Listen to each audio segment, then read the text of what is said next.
डाकुओं ने पुलिस पर किया है हमला। पाकिस्तान के पंजाब में पुलिस पर रॉकेट से हमला हुआ है। डाकुओं के हमले में 12 पुलिस वालों की मौत हो गई है। डाकुओं ने पुलिस वाहनों पर दागे रॉकेट लॉन्चर। 7 पुलिस वाले घायल हो गए हैं। 4 अधिकारी लापता हैं। पंजाब प्रांत के रहीम यार खान इलाके की घटना है। हमले के बाद इलाके में भारी सुरक्षा बल तैनात। और ज्यादा जानकारी के साथ हमारे सहयोगी पाकिस्तान से गुलाम अब्बास हमारे साथ जुड़ गए, उन्हीं से अपडेट हासिल करते हैं। गुलाम अब्बास, क्या जानकारी है इस बड़ी खबर के ऊपर? 7 पुलिस वाले घायल हैं और कई पुलिस वालों के मारे जाने की खबर है इस हमले में।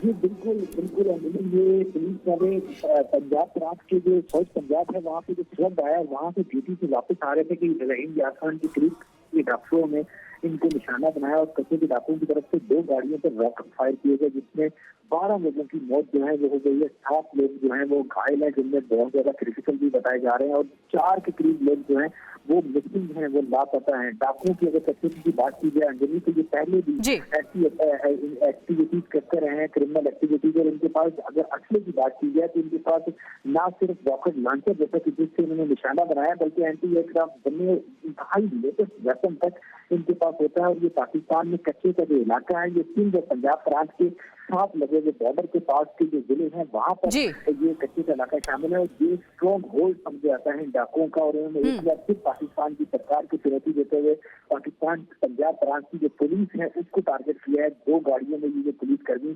फ्लड ड्यूटी से वापस आ रहे थे उनको निशाना बनाया है, उनके ऊपर रॉकेट लॉन्चर फायर किए हैं। रॉकेट लगने से जैसे कि मैंने बताया कि 12 लोगों की मौत जो है वो उसकी कंफर्मेशन हो चुकी है। 7 जो है वो घायल हैं जबकि 4 पुलिसकर्मी जो है वो अभी तक मिसिंग है और ये अभी तक कंफर्मेशन नहीं मिली कि क्या उनको बंदी बना लिया है डाकुओं ने या वो कहीं और मिसिंग। ठीक है गुलाम अब्बास, आप नजर बना रखिएगा। बहुत शुक्रिया हमारे साथ जुड़ने के लिए, पूरी अपडेट देने के लिए। तो पाकिस्तान के पंजाब प्रांत में डाकुओं का आतंक देखने को मिला है। पुलिस वालों पर किया है हमला। 12 पुलिसकर्मियों की मौत हो गई है, कई पुलिसकर्मी घायल बताए जा रहे हैं। और चलिए अब बात करते हैं आज की सबसे बड़ी खबर की, जिस पर ना सिर्फ देश बल्कि पूरी दुनिया की नजरें हैं। बस कुछ ही देर बाद पोलैंड से कीव पहुंच जाएंगे प्रधानमंत्री मोदी। स्पेशल ट्रेन फोर्स 1 से कीव पहुंच रहे हैं प्रधानमंत्री मोदी। कीव में प्रेसिडेंट ज़ेलेंस्की से मुलाकात होगी। मोदी के कीव दौरे पर पूरी दुनिया की नजरें टिकी हुई है।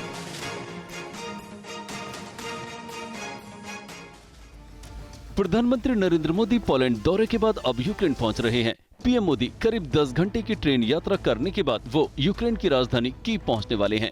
कीव पहुंचते ही पीएम मोदी यूक्रेनी राष्ट्रपति ज़ेलेंस्की से मुलाकात करेंगे।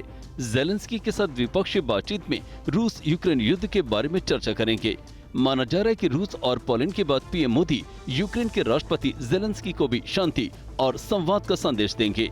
यूक्रेन पहुंचने से पहले प्रधानमंत्री नरेंद्र मोदी ने पोलैंड की धरती से मोदी विश्व को साफ शब्दों में डायलॉग और डिप्लोमेसी का मतलब और महत्व समझा रहे थे। यूक्रेन और पश्चिम एशिया में चल रहे संघर्ष हम सभी के लिए गहरी चिंता का विषय है। भारत का यह दृढ़ विश्वास है कि किसी भी समस्या का समाधान रणभूमि में नहीं हो सकता। किसी भी संकट में मासूम लोगों की जान की हानि पूरी मानवता के लिए सबसे बड़ी चुनौती बन गई है।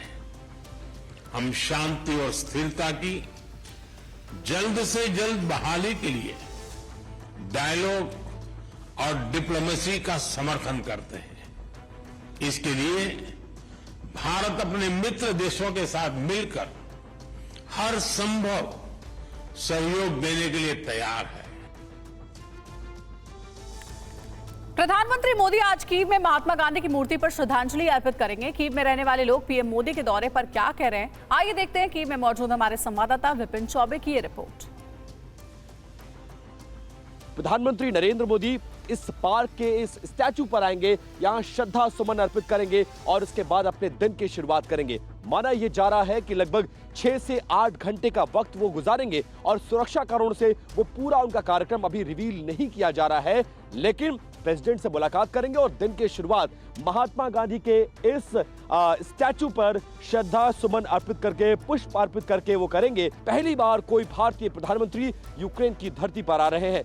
बहुत सारे ऐसे भारतीय हैं जो यूक्रेन में दशकों से रह रहे हैं और उन्हें भी भारतीय प्रधानमंत्री के दौरे का इंतजार था, और खासकर तब जब पिछले 2.5 साल से यूक्रेन युद्ध की विभीषिका को झेल रहा है। हमारे साथ कुछ भारतीय हैं, इनसे बात करेंगे। गौरवशाली क्षण है। हमें ये जो मोदी जी के आने का आशा का झरोका जो आया है, उससे हमें बड़ी आसानी महसूस हो रही है। उत्साह है पूरे भारतीय समाज में जो यहाँ पर सालों से बसा हुआ है। और वही हमारे संवाददाता विपिन चौबे ने कीव में भारतीय मूल के उद्योगपतियों से भी बात की। उन्होंने क्या कहा प्रधानमंत्री के दौरे को लेकर, आप सुनिए। बहुत खुश हैं, लेकिन हमारे साथ साथ जो यूक्रेन के लोग हैं उनकी खुशी का भी कोई ठिकाना नहीं है, क्योंकि इस समय दुनिया में मैं कहता हूं नंबर 3 नंबर 5 की बात करते हैं, लेकिन जिस हिसाब से हमारे प्राइम मिनिस्टर मोदी जी हैं, मैं अपने भारत को पहले नंबर पर रखता हूं कि पहले नंबर पर जो देश है पूरी दुनिया में, उसके प्रधानमंत्री यूक्रेन में आ रहे हैं। यूक्रेन के लोग बहुत खुश हैं और उम्मीद करते हैं कि आने वाले टाइम में कोई ना कोई ऐसा सोल्यूशन निकालेंगे मोदी जी कि जो वार रशिया और यूक्रेन के बीच में चल रहा है उस पर युद्ध विराम लगेगा। आरजीकर अस्पताल दरिंदगी की जांच को लेकर उठ रहे सवालों पर टीवी9 का खुलासा हुआ है। 9 अगस्त सुबह 9:30 बजे पीड़िता का शव सेमिनार हॉल में मिला है। सुबह 10:10 पर पुलिस को शव मिलने की जानकारी दी गई। सुबह 10:30 बजे पुलिस आरजीकर अस्पताल पहुंची। सुबह 10:52 पर पीड़िता के परिवार को सूचना दी गई। दोपहर 1 बजे कोलकाता पुलिस की एफएसएल की टीम घटनास्थल पर पहुंची।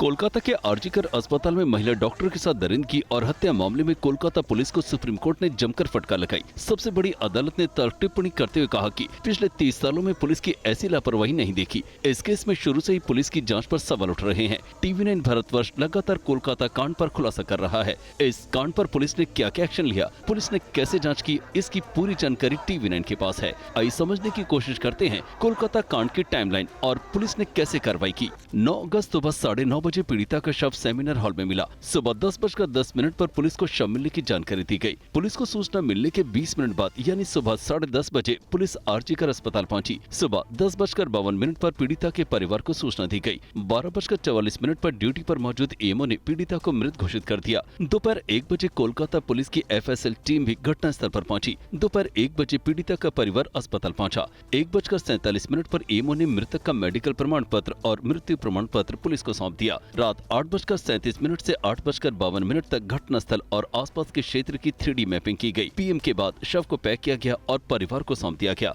रात 11:45 पर पिता की शिकायत पर पुलिस ने एफआईआर दर्ज की, यानी पुलिस को एफआईआर दर्ज करने में 14 घंटा 15 मिनट लगे। 10 अगस्त को पुलिस ने सीसीटीवी फुटेज अपने कब्जे में लिया। मामले की जांच के लिए एसआईटी का गठन किया गया। लंबी पूछताछ और अपराध स्वीकार करने के बाद संजय रॉय को गिरफ्तार कर लिया गया। इस कांड में पुलिस की जांच पर कई सवाल उठे। उसके बाद सीबीआई ने जांच का जिम्मा संभाला। और वहीं कोलकाता के आरजीकर मेडिकल कॉलेज में महिला डॉक्टर के साथ रेप और हत्या के मामले को लेकर लगातार हंगामा जारी है। और इन सब के बीच पश्चिम बंगाल की मुख्यमंत्री ममता बनर्जी ने प्रधानमंत्री को एक खत लिखा। पश्चिम बंगाल की मुख्यमंत्री ममता बनर्जी ने देश में बढ़ते रेप के मामलों में बढ़ोतरी को लेकर चिंता जाहिर की है। ममता ने पीएम मोदी से इस मामले में एक्शन की भी मांग की है। उन्होंने ऐसे गंभीर और संवेदनशील मुद्दे को कठोर केंद्रीय कानून की मांग की है। देश भर में बलात्कार के मामले लगातार बढ़ रहे हैं और उपलब्ध आंकड़ों के अनुसार कई मामलों में बलात्कार के साथ हत्या भी की जाती है। ये देखना भयावह है कि देश भर में प्रतिदिन लगभग 90 बलात्कार के मामले होते हैं। इससे समाज और राष्ट्र का विश्वास और विवेक डगमगाता है। हम सभी का यह कर्तव्य है कि हम इसे समाप्त करें ताकि महिलाएं सुरक्षित महसूस करें। ऐसे गंभीर और संवेदनशील मुद्दों को कठोर केंद्रीय कानून के माध्यम से व्यापक तरीके से संबोधित करने की आवश्यकता है, जिसमें ऐसे जघन्य अपराधों में शामिल व्यक्तियों के खिलाफ कठोर सजा का प्रावधान हो। ऐसे मामलों में त्वरित न्याय सुनिश्चित करने के लिए फास्ट ट्रैक की स्थापना पर भी प्रस्तावित कानून में विचार किया जाना चाहिए। ऐसे मामलों में जल्द इंसाफ दिलाने के लिए 15 दिनों के अंदर ट्रायल पूरा होना चाहिए। कोलकाता रेप मर्डर केस में आरजीकर अस्पताल के पूर्व प्रिंसिपल संदीप घोष और 4 ट्रेनी डॉक्टर्स का अब पॉलीग्राफ टेस्ट होगा। कोर्ट से सीबीआई को टेस्ट की इजाजत दे दी गई है। आरजीकर मेडिकल कॉलेज और अस्पताल के पूर्व प्रिंसिपल डॉक्टर संदीप घोष के खिलाफ हर रोज नए नए खुलासे हो रहे हैं। सीबीआई संदीप घोष से अब तक 77 घंटे पूछताछ कर चुकी है। सीबीआई अब कोलकाता आरजीकर के पूर्व प्रिंसिपल संदीप घोष सहित 4 डॉक्टरों का पॉलीग्राफ टेस्ट करेगी। कोलकाता की विशेष अदालत ने सीबीआई को पॉलीग्राफ टेस्ट की मंजूरी दे दी है। सीबीआई ने गुरुवार को कोलकाता के सियालदह कोर्ट में पॉलीग्राफ टेस्ट के लिए अर्जी दाखिल की थी। कोर्ट ने सीबीआई की अर्जी को मंजूर करते हुए टेस्ट करने की अनुमति दे दी है। और वहीं राहुल गांधी पर कांग्रेस अध्यक्ष मल्लिकार्जुन खड़गे का बड़ा बयान सामने आया। 25 सीटें और मिलती तो राहुल गांधी पीएम बन जाते। ये मल्लिकार्जुन खड़गे का बयान। जम्मू कश्मीर, एमपी, हिमाचल प्रदेश से 5-5 सीटें और मिलती तो राहुल गांधी प्रधानमंत्री होते।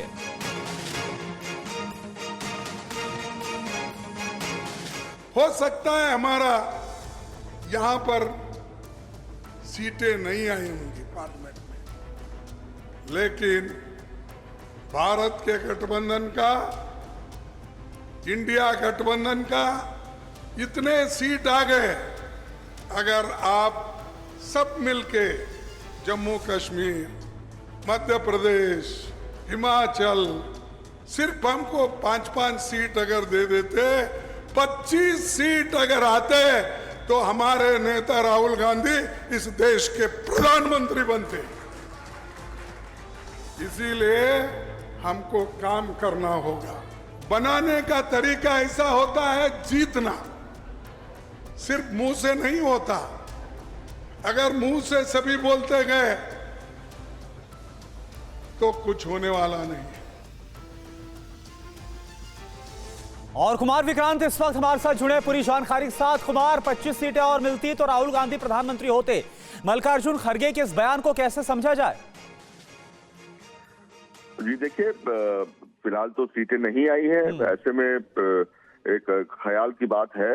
हालांकि कांग्रेस पार्टी के तमाम लोग कहते हैं कि अगर 20-25 सीटें और होती तो शायद खुद मल्लिकार्जुन खड़गे ही प्रधानमंत्री के दावेदार हो सकते थे। अब चूंकि मल्लिकार्जुन खड़गे कांग्रेस पार्टी के अध्यक्ष हैं, लेकिन ये सबको मालूम है कि गांधी परिवार का कितना दबदबा है कांग्रेस पार्टी में, और तो मल्लिकार्जुन खड़गे खुद की बात ना करके राहुल गांधी का नाम आगे बढ़ाते हुए कहते हैं कि अगर इतनी सीटें होती तो राहुल गांधी प्रधानमंत्री होते। लेकिन अहम सवाल ये है कि उतनी सीटें नहीं आई हैं, और क्या ममता बनर्जी, केजरीवाल, अखिलेश यादव ये सब राहुल गांधी के नाम पर तैयार होते? ये एक कल्पना है, क्योंकि अगर सीटें उतनी आती उसके बाद ये चर्चा होती। लेकिन निश्चित तौर पर मल्लिकार्जुन खड़गे ने ये कोशिश की है कि राहुल गांधी को विपक्ष के सबसे बड़े नेता के तौर पर और भविष्य के प्रधानमंत्री के उम्मीदवार के तौर पर पेश करें विपक्षियों के सामने, जिससे विपक्षी उनको नेता माने और प्रधानमंत्री पद का उम्मीदवार माने।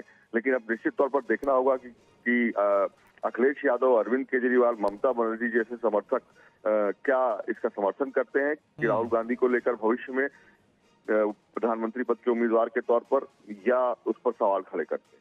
बिल्कुल कुमार, तो विपक्ष में भी एक बड़ा मैसेज देने की कोशिश की गई है इस बयान के जरिए। बहुत बहुत शुक्रिया आपका इस पूरी जानकारी के लिए। और चलिए आगे बढ़ते हैं। वक्फ बोर्ड संशोधन बिल पर हुई जेपीसी की पहली बैठक में हंगामा हुआ, ये सोर्सेज बता रहे हैं। बीजेपी सांसद अभिजीत गांगुली ओवैसी में बहस हो गई। बीजेपी सांसद मेधा कुलकर्णी की टिप्पणी पर पूरा हंगामा हुआ। बीजेपी सांसद मेधा कुलकर्णी ने कहा लैंड जिहाद हो रहा है। ये सोर्सेज की तरफ से हमें जानकारी मिल रही है।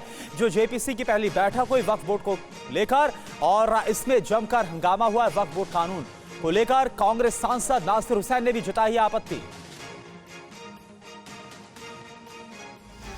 वक्फ संशोधन बिल को लेकर बवाल जारी है। इस बिल पर विपक्ष लगातार सवाल उठा रहा है। कल वक्फ बोर्ड संशोधन बिल को लेकर पहली जेपीसी की बैठक हुई, जिसमें सदस्यों के बीच तीखी नोकझोंक हुई। सूत्रों की माने तो करीब 6 घंटे चली इस बैठक के दौरान विपक्षी सांसदों और बीजेपी सांसदों के बीच तीखी बहस हुई। बैठक के दौरान बीजेपी सांसद अभिजीत गांगुली, असदुद्दीन ओवैसी के बीच तीखी बहस हुई।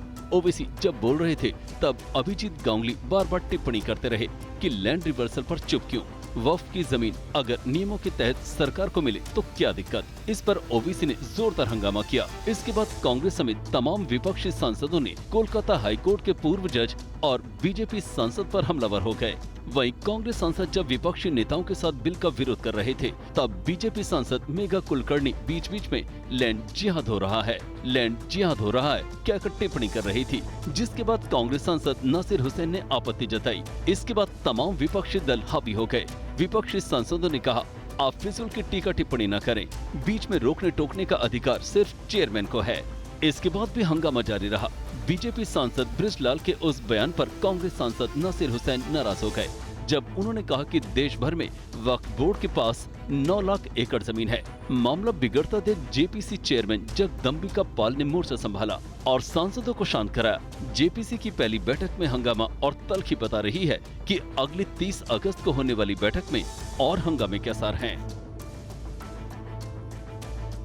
और एक बड़ी खबर इस बीच बांग्लादेश से। बांग्लादेश की पूर्व पीएम शेख हसीना का पासपोर्ट रद्द कर दिया गया है। बांग्लादेश की अंतरिम सरकार ने यह फैसला लिया है, पासपोर्ट कैंसिल कर दिया गया है। शेख हसीना का डिप्लोमेटिक पासपोर्ट रद्द हो गया है। ये बड़ी जानकारी मिल रही है पूर्व पीएम शेख हसीना को लेकर के। जो उनका डेमोक्रेटिक पासपोर्ट था वो बांग्लादेश की अंतरिम सरकार ने कैंसिल कर दिया है। ज्यादा जानकारी के साथ हमारे सहयोगी मनीष हमारे साथ जुड़ गए। मनीष, क्या अपडेट है इस खबर पर? देखिए, जिस तरह से बांग्लादेश की मौजूदा सरकार ने पूर्व प्रधानमंत्री शेख हसीना का डिप्लोमेटिक पासपोर्ट रद्द कर दिया है, उससे शेख हसीना के लिए भी मुश्किलें बढ़ रही है और भारत और बांग्लादेश के मौजूदा संबंध पर भी इसका असर पड़ेगा। उसकी वजह यह है कि अब नियम के मुताबिक कोई भी व्यक्ति जिसे बांग्लादेशी पासपोर्ट हासिल है और ऑफिशियल पासपोर्ट है, वो 45 दिन से अधिक नहीं रह सकते हैं। और अभी आज शेख हसीना के भारत आने के 20 दिन हो चुके हैं, तो यानी 25 दिन के बाद अगर वो यहाँ रहती हैं तो वो भी कानूनी नहीं होगा। वहीं दूसरी तरफ शेख हसीना के खिलाफ 50 से अधिक मुकदमे दर्ज हैं, 40 से अधिक मर्डर के केस हैं। तो ऐसे में अगर बांग्लादेश की सरकार प्रत्यर्पण की मांग करती है तो फिर भारत और बांग्लादेश के संबंधों पर उसका असर पड़ेगा अगर शेख हसीना का प्रत्यर्पण नहीं किया जाता है तो दोनों ही हालत में अगर आप देखें तो सिचुएशन इस वक्त शेख हसीना के लिए और भारत बांग्लादेश रिश्तों के लिए असहज बनता जा रहा है। बिल्कुल, बहुत अहम जानकारी मनीष आप दे रहे, बहुत शुक्रिया हमारे साथ जुड़ने के लिए। तो देखिए, बांग्लादेश के अंतरिम सरकार ने शेख हसीना का डेमोक्रेटिक पासपोर्ट कैंसिल कर दिया है और नियम ये कहते हैं कि जिसका भी पासपोर्ट कैंसिल किया जाए वो 45 दिन से ज्यादा किसी भी देश में नहीं रह सकता है। और इस बीच एक बड़ी आतंकी साजिश को लेकर बड़ी खबर है। अलकायदा के आतंकी मॉड्यूल का भंडाफोड़ हुआ है। झारखंड, राजस्थान और यूपी से 14 आतंकी गिरफ्तार किए गए हैं। आतंकी मॉड्यूल का मास्टरमाइंड इश्तियाक भी गिरफ्तार किया गया। दिल्ली पुलिस की स्पेशल सेल ने 3 राज्यों में ऑपरेशन चलाया और उसके बाद इस गिरफ्तारी को अंजाम दिया है। भारी मात्रा में हथियार और गोला बारूद बरामद किए गए।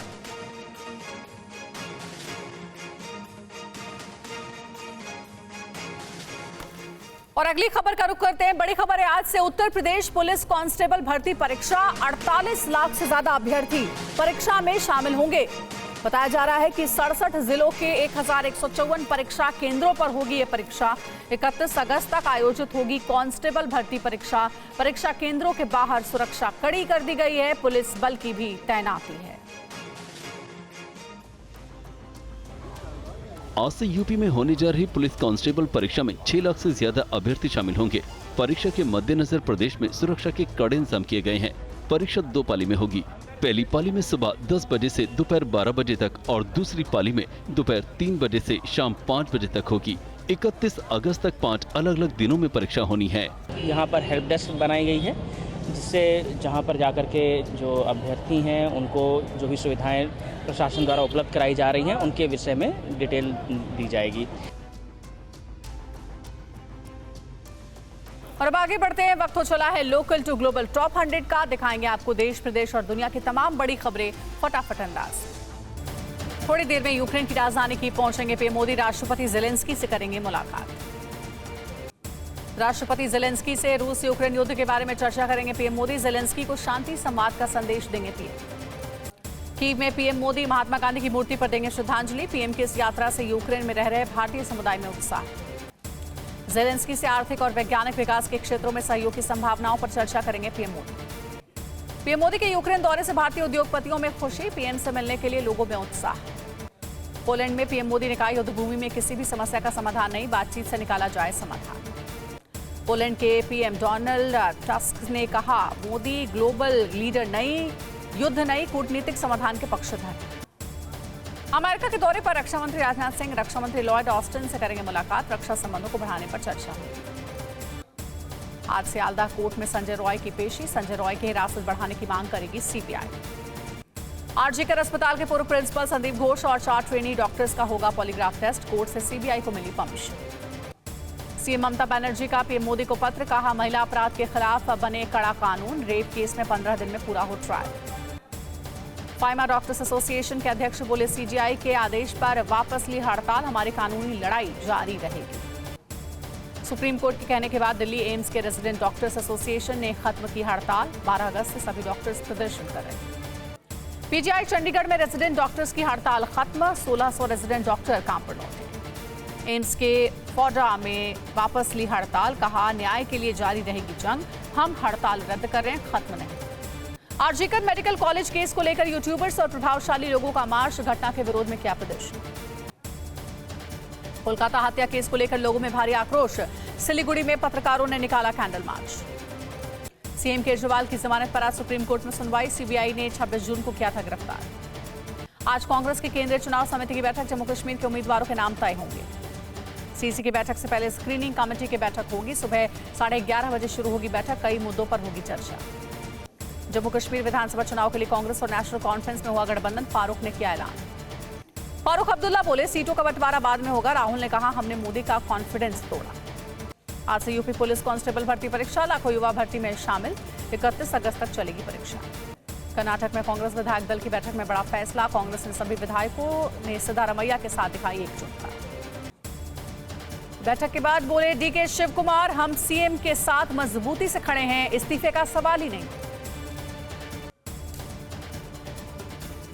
आज छत्तीसगढ़ दौरे पर गृह मंत्री अमित शाह रायपुर में समन्वय बैठक समेत कई कार्यक्रम में होंगे शामिल। अमित शाह छत्तीसगढ़ में कई कार्यक्रम में शिरकत करेंगे, कल वल्लभाचार्य आश्रम का करेंगे दौरा, मुख्य सचिवों की बैठक में मौजूद रहेंगे। हरियाणा चुनाव पर अनिल विज का बड़ा बयान, कहा आरएसएस ने सुझाव दिया मौजूदा 40% विधायकों के काटे जाए टिकट। अनिल विज बोले आरएसएस के सुझाव पर होगा अमल, संगठन और आरएसएस हमेशा ही मिलकर काम करता है। शिल्पा दीदी महोत्सव में शामिल हुए गिरिराज सिंह, महिला कामगारों के वित्तीय स्वतंत्रता को बढ़ावा देने का लक्ष्य। आज भी जारी रहेगी हरियाणा बीजेपी की चुनाव समिति की बैठक, कल करीब 3 घंटे तक चली थी बैठक। कल की बैठक में 5 जिलों के पदाधिकारियों ने मौजूदा हालात की दी जानकारी, आज बाकी जिलों पर होगी चर्चा। विधानसभा चुनाव पर सीएम नायब सिंह सैनी का बड़ा बयान, कहा हरियाणा का माहौल बीजेपी के साथ है। विधानसभा चुनाव पर बोले अनिल विज, हरियाणा की एक सीट पर मंथन हो रहा है, जल्दी फाइनल नामों की सूची को भेजा जाएगा। रणदीप सुरजेवाला नायब सैनी को दिया ओपन डिबेट का चैलेंज, कहा हरियाणा के मुद्दों पर खुली बहस करें सीएम। हरियाणा में जेजेपी के साथ गठबंधन की अटकलों को आपने नकारा है, संगठन महामंत्री संदीप पाठक ने इस बारे में जानकारी दी। संदीप पाठक बोले दुष्यंत चौटाला अपनी पार्टी पर करें फोकस, आपका किसी से गठबंधन नहीं। दिल्ली में create in India challenge season 1 का शुभारंभ सूचना और प्रसारण मंत्री अश्विनी वैष्णव ने शुभारंभ किया। झारखंड में चंपाई सोरेन के घर के बाहर भारी संख्या में इकट्ठा हुए समर्थक, चंपाई ने किया अभिवादन। अलग चुनाव लड़ने के सवाल पर बोले चंपाई सोरेन, कहा 1 हफ्ते बाद रणनीति पर करूंगा खुलासा, मैंने नया अध्याय शुरू किया। कांग्रेस अध्यक्ष खड़गे का बड़ा बयान, कहा लोकसभा चुनाव में 25 सीटें और मिल जाती तो राहुल प्रधानमंत्री बन जाते। मल्लिकार्जुन खड़गे ने कार्यकर्ताओं से कहा जम्मू कश्मीर का दर्जा बहाल और बीजेपी को सत्ता से बाहर करना हमारा लक्ष्य है। संजय सिंह को हाईकोर्ट से राहत, एमपी एमएलए की सजा पर लगाई रोक, सुल्तानपुर कोर्ट ने गिरफ्तार करने का आदेश दिया। कर्नाटक में 500 करोड़ की लागत से बनाया जाएगा स्काई डेक, मंत्री एचके पाटिल ने इस बारे में जानकारी दी। एटला राजेंद्र का कांग्रेस पर निशाना, कहा कि किसानों के हुई अनदेखी, किसानों को कांग्रेस सरकार ने नहीं दिया लोन। महाविकास अघाड़ी ने 24 अगस्त को महाराष्ट्र बंद का ऐलान किया, महिलाओं पर अत्याचार के विरोध में बंद का आह्वान किया गया। एमवीए के बंद बुलाने पर बोले अजित पवार, कहा इस तरह का बंद बुलाना गलत है, हमारी सरकार महिलाओं को दे रही सुरक्षा। अजित पवार ने किया महाराष्ट्रवादी हेल्पलाइन का शुभारंभ, योजनाओं का लाभ सुनिश्चित करना मकसद। रांची में शिवराज सिंह चौहान का हेमंत सोरेन पर निशाना, कहा संवैधानिक पद पर बैठकर मूल्यों का हनन कर रहे सोरेन। पूर्णिया से निर्दलीय सांसद पप्पू यादव ने कहा कि सिस्टम प्रभावित करने की को मिटा देंगे, जंग लड़ने के लिए तैयार। इंडोनेशिया की राजधानी जकार्ता में भीषण प्रदर्शनकारियों ने संसद भवन में गेट तोड़कर घुसने की कोशिश की।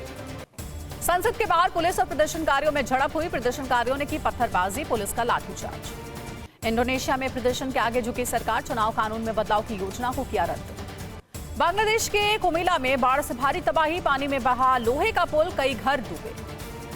बांग्लादेश के खागराचरी सदर में बाढ़ का कहर, सैकड़ों गांव बाढ़ में डूबे, शहरों में भरा पानी। आइसलैंड के ग्रिंडाविक में ज्वालामुखी विस्फोट, कई फीट ऊंचाई तक धुएं के उछल रहे लावे। यूक्रेन का रूस के तेल टैंकरों पर भीषण हमला, धू-धू कर जले 30 रूसी टैंकर, आसमान में दिखा धुएं का गुबार। मॉस्को पहुंचा चीन की पीएलए सेना का प्रतिनिधिमंडल, द्विपक्षीय सैन्य सहयोग पर करेगा चर्चा। पाकिस्तान के पंजाब में डाकुओं का पुलिस पर घात लगाकर हमला, अटैक में 12 पाकिस्तानी पुलिस की मौत। यूक्रेन ने कुर्स्क में कई रूसी पुलों को उड़ाया है, हमले का वीडियो किया जाए। कुर्स्क न्यूक्लियर प्लांट के परिसर में मिला ड्रोन का टुकड़ा, रूस ने आईएईए को दी जानकारी, यूक्रेन ने प्लांट पर किया था हमला। कुर्स्क प्लांट में तैनात होगी आईएईए की टीम। रूस ने कुर्स्क प्लांट पर यूक्रेन के हमले की आईएईए को की थी शिकायत। कुर्स्क में रूस का डिफेंसिव ऑपरेशन, यूक्रेन के 300 सैनिकों की मौत हुई। डोनेट्स्क के मेजेवोए पर रूस का कब्जा, जंग में यूक्रेन के 640 सैनिक मारे गए। बांग्लादेश की पूर्व पीएम शेख हसीना का पासपोर्ट रद्द, भारत से कहीं और जाना हुआ मुश्किल। वक्फ संशोधन बिल पर जेपीसी की बैठक में हंगामा, सूत्रों के हवाले से खबर। बीजेपी सांसद अभिजीत गांगुली और ओवैसी में हुई बहस, बीजेपी सांसद मेधा कुलकर्णी की टिप्पणी पर हंगामा। जेपीसी की बैठक पर बोले सांसद गुलाम अली, कहा पीएम मोदी का विजन मुस्लिम समुदाय को मिले उनका हक। राज्यपाल को सलाह देंगे कर्नाटक के मंत्री, कुमारस्वामी और बीजेपी के 3 नेताओं पर मुकदमा चलाने की मंजूरी के लिए देंगे सलाह। ओडिशा के बीजेपी विधायक अगस्ती बेहरा ने कहा, बीजेडी और कांग्रेस के लोग सदन नहीं चलने दे रहे, 24 साल में नहीं किया काम। कैथल में जन आशीर्वाद रैली में शामिल हुए सीएम नायब सैनी, लोगों से लिया आशीर्वाद, चुनाव में जीत का किया दावा। शरद गुट की नेता विद्या चौहान ने अजीत पवार को गृहमंत्री बनाने की मांग की, कहा फडणवीस गृहमंत्री के योग्य नहीं। जेजेपी से इस्तीफे के बाद बोले रामनिवास सुरजा खेड़ा, जेजेपी में परिवारवाद हावी, विधायकों की बात नहीं सुनी जाती। दिल्ली में मनीष सिसोदिया की पदयात्रा जारी, बोले हम काम कर रहे थे इसलिए हमें जेल भेजा गया। मथुरा में विश्व हिंदू परिषद ने दीपदान कार्यक्रम का आयोजन किया। श्री कृष्ण के 5251वें जन्मोत्सव पर कार्यक्रम आयोजित किया गया। तमिलनाडु में बीजेपी ने लोगों का धन्यवाद दिया, तीसरी बार बीजेपी सरकार चुनने पर आभार जताया। आज देश भर में मनाया जा रहा है पहला राष्ट्रीय अंतरिक्ष दिवस। चंद्रयान 3 की सफल लैंडिंग का आज 1 साल पूरा हो गया। राष्ट्रपति मुर्मू दिल्ली में मुख्य कार्यक्रम का करेंगे उद्घाटन। स्कूल कॉलेजेस में भी कार्यक्रम का आयोजन होगा। छतरपुर में थाने पर पथराव करने वालों का पुलिस ने निकाला जुलूस, 19 आरोपियों को पूरे शहर में घुमाया गया। रेसलर विनेश फोगाट ने दिल्ली पुलिस पर लगाया आरोप, ब्रजभूषण के खिलाफ गवाही से पहले पुलिस ने हटाई सुरक्षा। विनेश के आरोप पर दिल्ली पुलिस की सफाई, हरियाणा के रहने वाले गवाह, वहां की पुलिस से सुरक्षा का अनुरोध किया गया। यूपी के टावा मजदूरों के लिए काल बनी दीवार, निर्माणाधीन दीवार गिरने से 3 मजदूरों की मौत, 1 घायल। दिल्ली पुलिस ने अलकायदा के आतंकी मॉड्यूल का भंडाफोड़ किया। झारखंड, राजस्थान और यूपी से 11 आतंकी गिरफ्तार, पूछताछ जारी।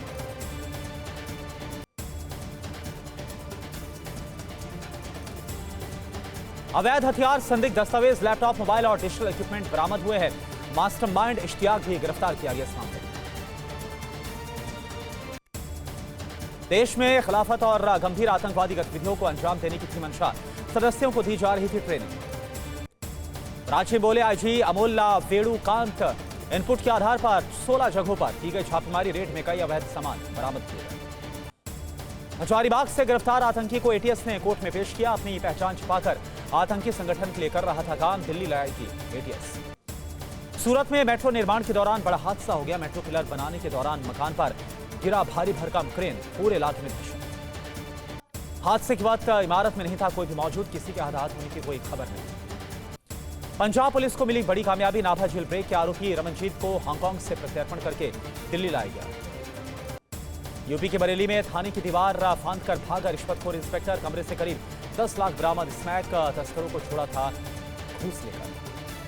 जयपुर में हेड कांस्टेबल ने लगाई फांसी, सुसाइड नोट में 3 अधिकारियों पर मजबूर करने का आरोप लगाया। लेह लद्दाख में दर्दनाक हादसा हो गया। खाई में बस गिरने से 6 लोगों की मौत, हादसे में कई लोग घायल। मध्य प्रदेश के नीमच में बांग्लादेश हिंसा को लेकर बहस में विवाद हो गया। पंचर वाले के सिर पर रॉड मारकर उतारा, मौत की खबर।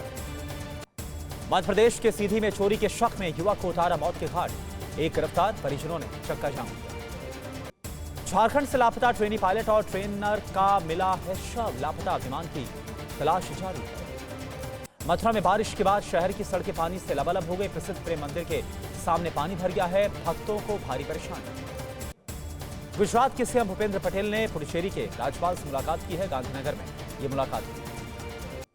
लखनऊ में आत्महत्या की कोशिश कर रहे छात्र को पुलिस ने बचाया है, पेरेंट्स से नाराज युवक ने की थी खुशी की कोशिश। आगे बढ़ते वक्त हो चला है वीडियो ब्रेकिंग का। वीडियो ब्रेकिंग की शुरुआत करते हैं आइसलैंड से आई ज्वालामुखी विस्फोट की तस्वीरों के साथ। पहली वीडियो ब्रेकिंग है, आइसलैंड में ज्वालामुखी फट गया है, ज्वालामुखी से निकल रहा है लावा और धुएं का गुबार। ये देखिए पूरा वीडियो भी आपको दिखा रहे हैं किस तरीके से ज्वालामुखी फटने के बाद चारों तरफ आग ही आग नजर आ रही है, आग का लावा नजर आ रहा है। ये 22 अगस्त की तस्वीर आपको दिखा रहे हैं जब धुएं का गुबार और आइसलैंड में ज्वालामुखी फटा है।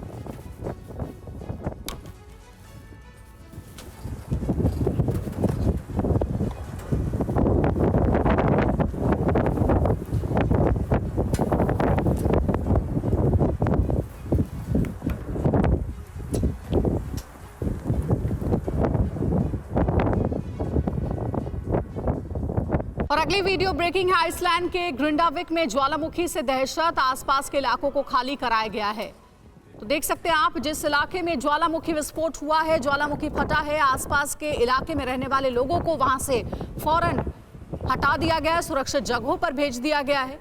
ये तस्वीरें आप देख सकते हैं, ज्वालामुखी से दहशत इस वक्त आसपास के इलाकों में फैली हुई है और इसलिए पूरे इलाके को खाली करा दिया गया है।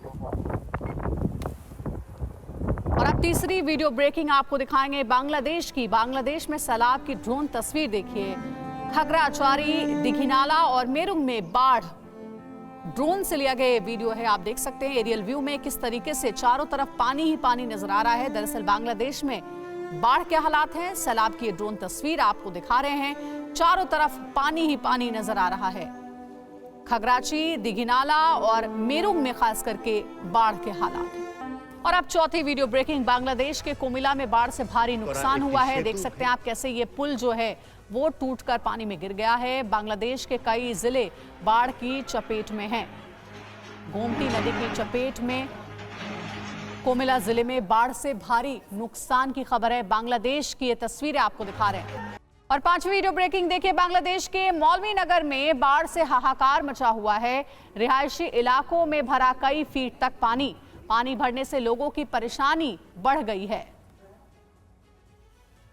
तस्वीरें आप देख सकते हैं, बाढ़ के हालात हैं और इस बीच यहां रहने वाले लोगों को खासी दिक्कतों का सामना करना पड़ रहा है। जरूरी सामान भी इन तक नहीं पहुंच पा रहा है क्योंकि चारों तरफ पानी ने इन्हें कैद कर लिया है। बाढ़ के पानी की वजह से घरों में कैद होने को मजबूर हैं लोग।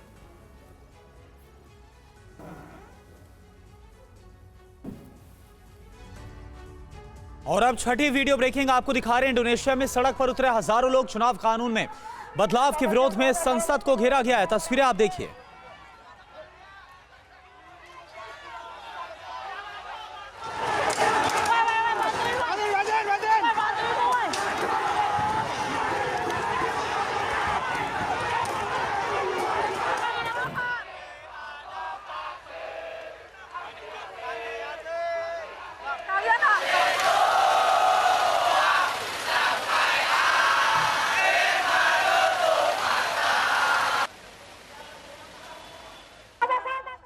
सातवीं वीडियो ब्रेकिंग आपके सामने, मलेशिया में बारिश के बाद आई भीषण बाढ़। कुआलालंपुर के रिहायशी इलाकों में पानी भर गया है। बाढ़ के पानी में डूबी सैकड़ों गाड़ियां।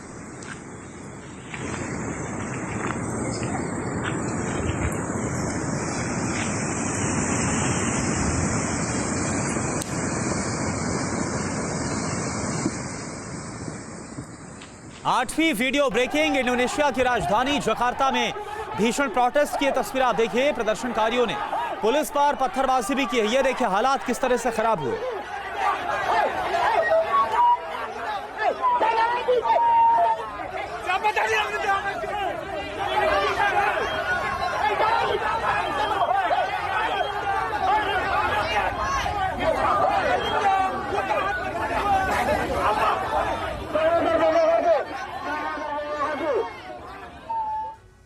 9वीं वीडियो ब्रेकिंग। संसद के बाहर पुलिस और प्रदर्शनकारियों में झड़प हो गई। पुलिस ने प्रदर्शनकारियों पर लाठी चार्ज किया।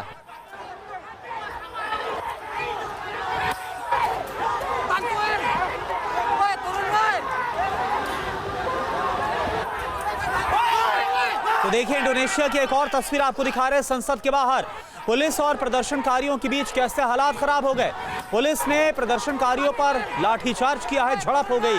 पुलिस और प्रदर्शनकारियों की इंडोनेशिया की एक और तस्वीर आपको दिखा रहे हैं। वहां पर संसद के बाहर के हालात आप देखिए। 10वीं वीडियो ब्रेकिंग। यूक्रेनी मिसाइल हमले के बाद रूसी शिप में आग लग गई। यूक्रेन ने एंटी शिप क्रूज मिसाइल से अटैक किया। बंदरगाह पर खड़े 30 फ्यूल टैंक जलकर खाक।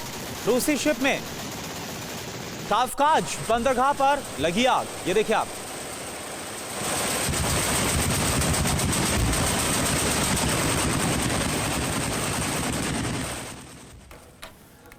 और अमेरिका में फायरिंग की भयावह तस्वीर सामने आई है। लोगों ने मशीन गन से की दनादन firing. Vamos a ver qué pasa si se une.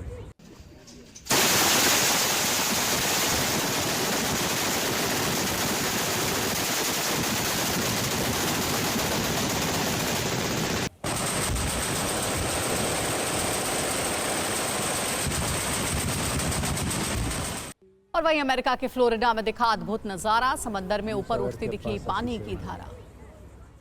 Oh my God. Oh wow. Spain के सेला में बाढ़ बारिश से हाहाकार मचा हुआ है। वीडियो आपको दिखाएंगे। देखिए बारिश के बाद सैलाब सब कुछ बहाने पर आमादा है। शहर में पानी भरने से घरों में कैद हुए लोग।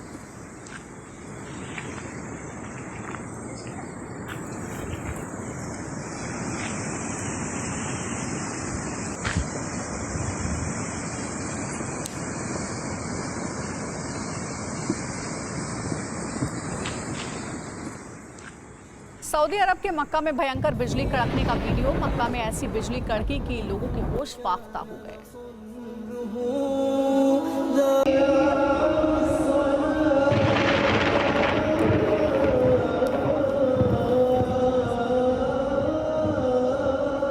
पंद्रहवीं वीडियो ब्रेकिंग। स्पेन के मदरा के जंगलों में भीषण आग लगी है। जंगल में तेजी से फैल रही आग। पूरे इलाके में फैला धुएं का गुबार। दिन रात फायर फाइटर्स आग बुझाने में जुटे हुए हैं। 7वीं वीडियो ब्रेकिंग। रूस के खुर्स से जहां पर यूक्रेन का हवाई हमला एयर स्ट्राइक में खुर्स के कई पुल तबाह हो गए। यूक्रेनी हमले का नया वीडियो सामने आया।